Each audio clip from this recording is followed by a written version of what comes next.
The cold was the first thing I felt. Even before my eyes were open, I felt a very deep chill in my core, 1,000 spindles of ice sewn between my tissues. I blinked, my eyelids slowly bringing and stealing back the darkness, and with it the desire to keep them closed forever. I was lying face down on the floor, the tiles speckled with browned blood. I moved my arms to push myself up, but my muscles were stiff, almost too stiff to bend without breaking. I feebly pushed myself up, forcing weight upon deadened legs. I began to wonder why I felt the way I did. I wasn't sure how long I'd been lying there. There was the most peculiar feeling in my stomach, a sort of dissolution. Perhaps I had ingested something that knocked me out. Wait, where was I? I looked around the room I was in. It was a kitchen, mostly everything in order except for the few traces of a hurried exit. The back door was open, barely bolted to the top hinge. Cabinet doors were left open, and it seemed only the food readily edible was taken. A knife set was knocked over, with a few blades missing. There was blood splattered on the floor, in which I was laying. I could see a putrid stream of it running down my shirt, but after a quick search I couldn't find nor feel any wound. Each window I saw had the blinds drawn, and the lights turned off, as if the house's occupants were hiding. I went into the living room, barely bending my brittle knees into an awkward walk. It was dark, but I could see the outlines of furniture well enough. There was nothing out of the ordinary, except that the front door had been barricaded with a desk. There was a bedroom towards my right, the door closed, and then a hallway near the front door. The entire house was dark and empty, except for me. Where was I? Whose house was this? And then I realized I didn't know who I was. I thought and thought and thought upon it, trying to bring up some memory of a name, a friend, an activity, my face. I didn't even have a vague image of my own face, and the feeling of facelessness was eerily disconcerting. Trying to access my convoluted memory banks, I realized I couldn't remember anything other than the cold of waking up on that kitchen floor. I slowly became more and more sure that I had been poisoned, or perhaps had an allergic reaction. What makes one amnesic and unconscious? It had to be some sort of chemical. What if I lived alone? I checked for a wallet in my pocket but found none. I tried to call out, but something was wrong with my voice, as it felt and sounded like my vocal cords were shredded. The only thing to come out was some sort of strangled noise, mixed with a phlegmatic sputter. I spat out a gob of blackish-red blood caught in my throat. I couldn't taste it, but it looked disgusting on whoever owned the couch in front of me. Since no one had responded to my vocalization, I decided to leave. Going to the front door, I pulled the heavy desk aside. It was difficult, not because of the weight, but because of my limbs. My arms felt encumbered by hundreds of pounds, and the rest of my body had been struck by from sort of torpor, like it was being pulled towards a supermassive black hole in the opposite direction I tried escaping to. Trying to grip the hulking piece of furniture was difficult, as my fingers wouldn't cooperate, but the desk gave way easily, more easily than I thought it would. I'm not sure how long I spent trying to open the door. Time seemed different.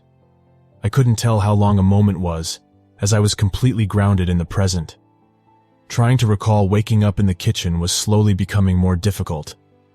After what could have been hours of failing, I orchestrated all of my fingers together into a twisting motion and opened the door. The difficulty of something seemingly simple perplexed me, but I lost interest and soon forgot about it. I had heard of concoctions that paralyze, but were there some that caused memory loss as well? I knew of the Haitian zombies that forgot themselves entirely and served whatever voice they heard after they resurrected, but there was no voice to command me. My experience wasn't quite as dramatic, but someone's blood was in that kitchen. Maybe I survived an assassination? I had been subdued on purpose, and I could still feel the results in my rigid muscles. But if amnesia was an intended side effect, what would someone stand to gain from it? I walked out the door, into a suburban neighborhood, trying to figure this conundrum out. The sky was overcast and gray, a constant threat of some sort of foulness to rain from the heavens. The wind was strong, blowing various trash and debris down the street. I could see black smoke on the horizon, rising up to coalesce with the dark clouds. Step by step, I moved the desiccated-feeling body I was in down the driveway. I didn't see a single person, just the signs of an exodus.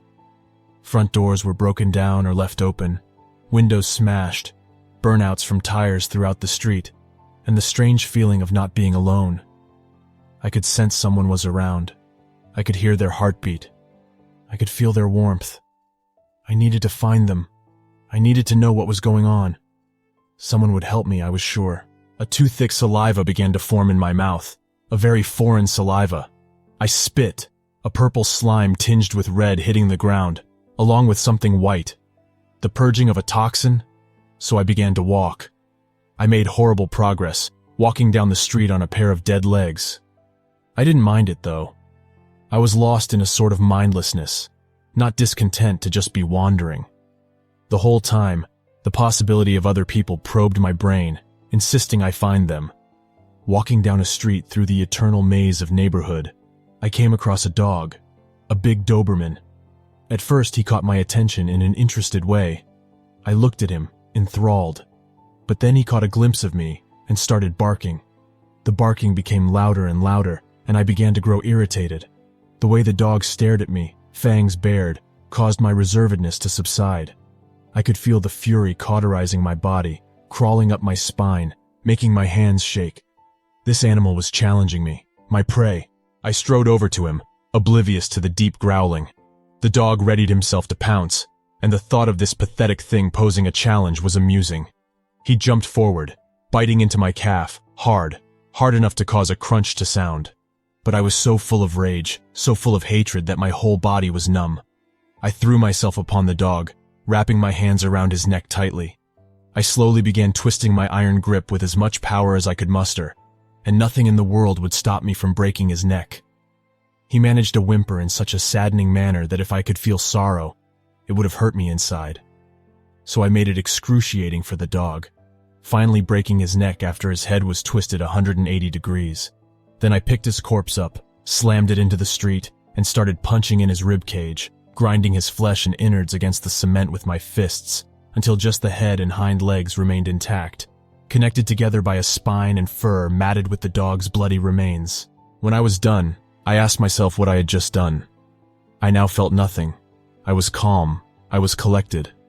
My mind analyzed the situation, and it deduced my anger as a fair reaction, though I had a subconscious feeling that what I had just done was sickeningly wrong.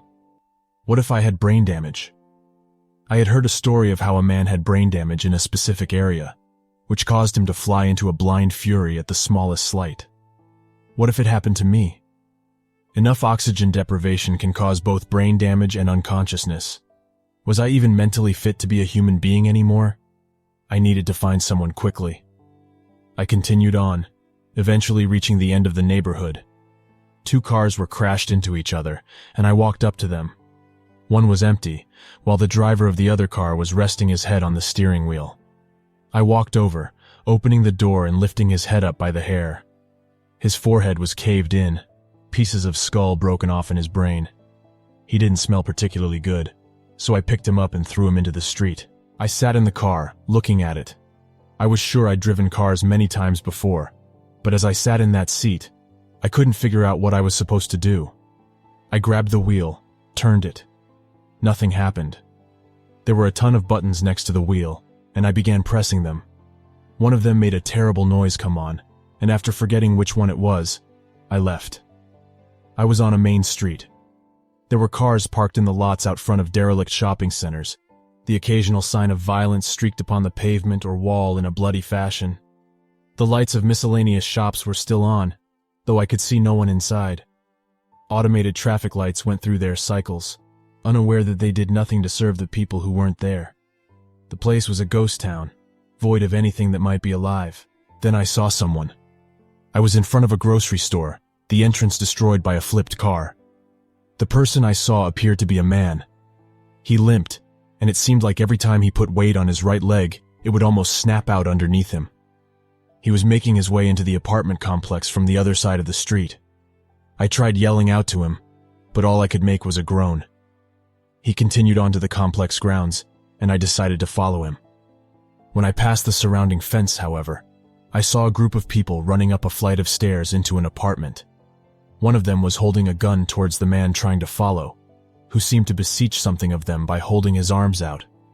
From the look of it, he needed medical aid. And then they shot him.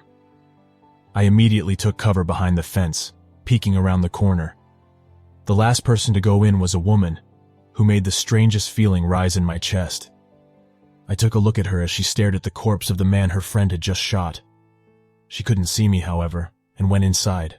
There was something peculiar about her. She contorted my chapped lips into a goofy semi-grin. I had a feeling like I knew her, like I needed to know her again. Perhaps she could help me sort this whole mess out. Maybe I could find out who I once was. But I wasn't going to be able to approach them if they were just shooting random people. I made my way towards the grocery store. My muscles began to grow flexible, and I could move a bit more smoothly now, though the calf the dog had bitten wasn't as strong as my uninjured one. I began to hope that whatever chemical was in my system was starting to wear off, and that there might not be permanent effects after all. I walked through the parking lot. The place was abandoned, though it didn't seem voluntarily. Some of the car doors were open, some were painted red. One trunk was open, half filled with groceries, and a carton of eggs smashed upon the concrete next to it. Dozens of carts were left astray. The car that had rolled over had smashed the glass doors leading into the grocery store. It appeared the car was resting upon a few people, their blood and organs forced out of their bodies all over the cement. The wind blew. It was cold. I got to the dumpster behind the store and opened it up. I grabbed a piece of cardboard, and underneath was a small child, face gnawed until it was unrecognizable. I could see the bone of the nose, though the cartilage was gone. There was an ear spat out next to his head. The lips were eaten in a particularly vicious way, exposing smashed-in teeth and purple gums. The eyes had been slurped out, leaving this 8-year-old child staring into the sky with a lifeless gaze. The skull was smashed in, and the brain was served at 98.6 degrees Fahrenheit. The body had pieces picked off of it in varying degrees, in some places to the muscle, in others to the bone. This was the work of something wild, something extremely voracious.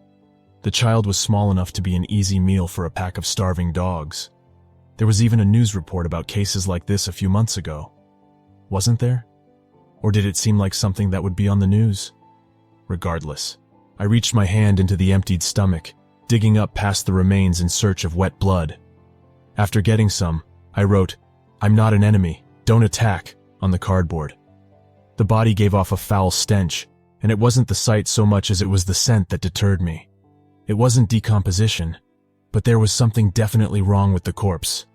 So I left, utterly forgetting the small child. I arrived back at the opening of the apartment complex. The door the group had entered was shut tight. I waited, not sure how long it was, but completely content with passing the time doing nothing. Then I thought it would be better to see them coming before they could see me. So I took my sign and went to the cemetery across the street from the apartments, where I would be able to properly observe them. Night came. Everything was quiet. Not a single car passed. No one walked along the sidewalk. There wasn't a single person out picking up fast food, visiting the grocery store, or renting a movie. Orange glows on the horizon kept me company. Anything that a human being might once do was never to be done again. I lay there, silently, watching, alone in a yard full of corpses. I had the same sensation I had in the neighborhood I woke up in, that there were people around.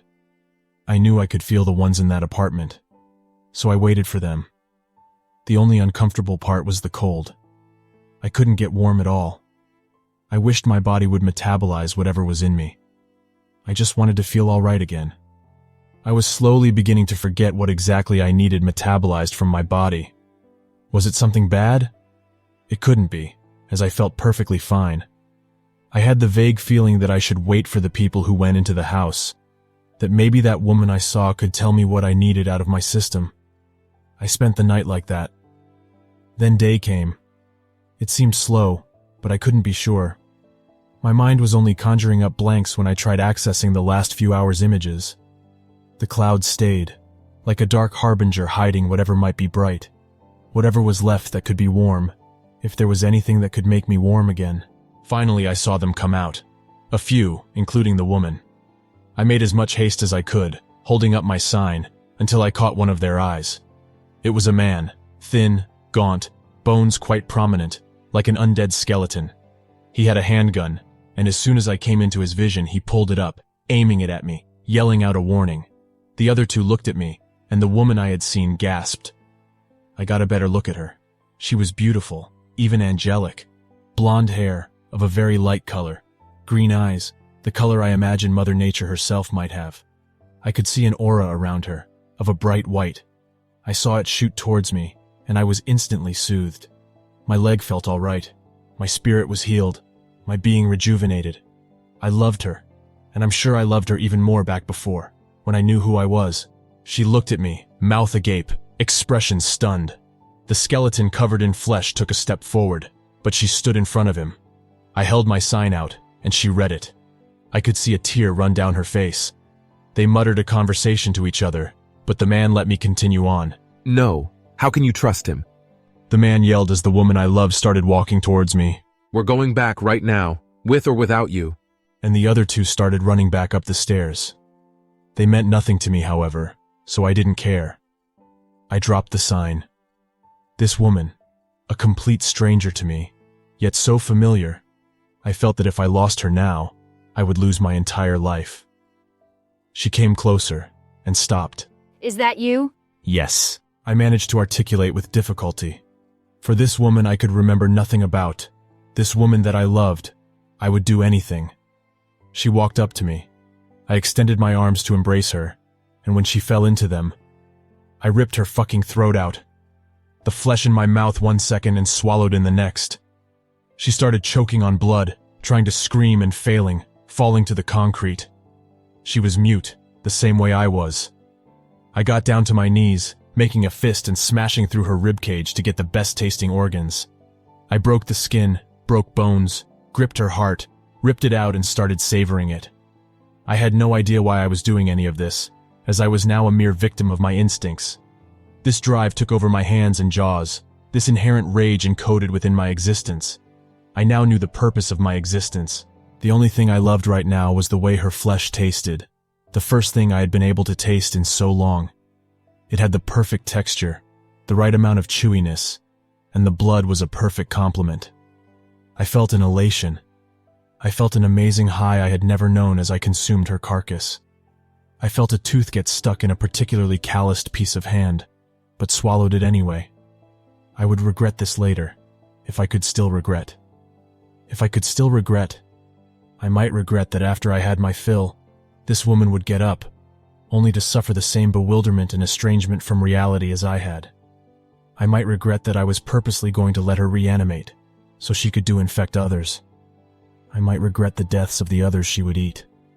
I might regret letting the corpses of children be thrown into dumpsters after her victims did their part to spread this disease. If I could still regret. If I even cared to regret. I might regret succumbing to the results of my twist of fate. I am now the plague bearer. I am now the one I used to despise in horror movies. I am the downfall of my former race. I am the apocalypse. And then I began to feast. I walked down the stairs of the safe house, a volunteer to collect supplies. Ash and Leon accompanied me. We made it down the stairs and walked over to the car. All of a sudden, I heard a yell from Ash and turned. He was holding his gun up towards one of the dead. It wasn't just one of the dead. It was my husband. The tumultuous storm of negative emotions I'd experienced these last 2 days had just ended. Ever since the genetic switch within humanity's junk DNA was pulled magnetically, there was no place more like hell than home. Each one of us was now another's apocalypse. One by one, countries fell. The Northern Hemisphere was hit, then America, then our state.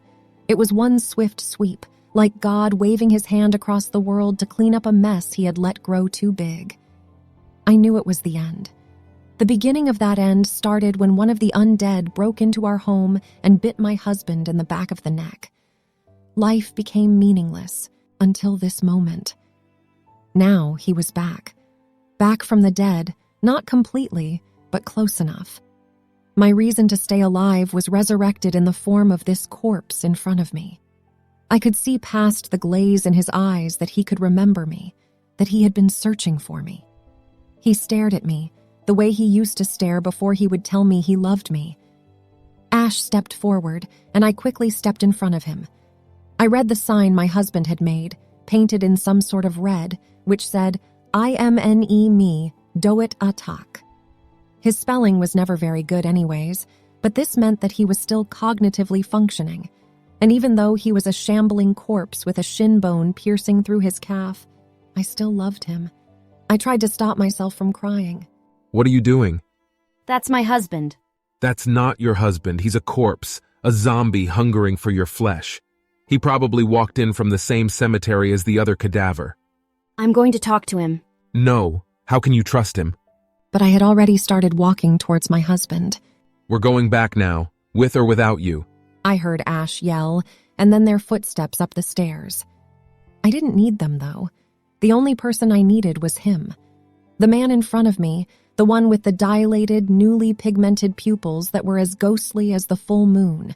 The one with the blanched, sickly pallor, whose jaw hung slightly slack and leaked a purple fluid.